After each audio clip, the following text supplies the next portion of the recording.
আগামী মাসে ভারতে লোকসভা নির্বাচন অনুষ্ঠিত হচ্ছে। এবার তৃণমূলের টিকিট নিয়ে ভোটে অংশ নেবেন ভারতীয় বাংলা সিনেমার জনপ্রিয় অভিনেত্রী রচনা ব্যানার্জি। ইতিমধ্যেই নির্বাচনী এলাকাও বাছাই করেছেন এই অভিনেত্রী।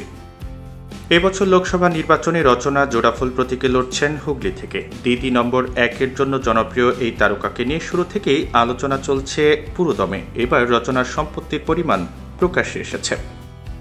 সোমবার 29 এপ্রিল নির্বাচন কমিশনে হলফনামা জমা দিয়েছেন রচনা ব্যানার্জি। যে হলফনামায় অভিনেত্রীর মোট সম্পত্তির পরিমাণ উঠে এসেছে।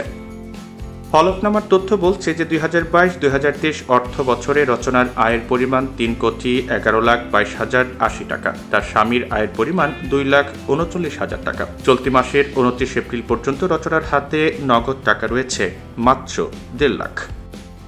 কলকাতার বিভিন্ন শাখায় রচনার একাধিক ব্যাংক অ্যাকাউন্টে টাকা রয়েছে। পাশাপাশি অভিনেত্রীর 2টি গাড়িও রয়েছে।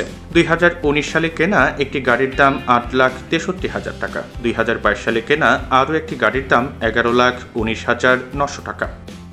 রচনার মোট গয়না রয়েছে 955 গ্রামের, যার বাজার মূল্য প্রায় 47,92,044 টাকা। অভিনেত্রীর মোট অস্থাবর সম্পত্তির পরিমাণ 18,71,773 টাকা। মোট স্থাবর সম্পত্তির পরিমাণ 14,70,54,351 টাকা।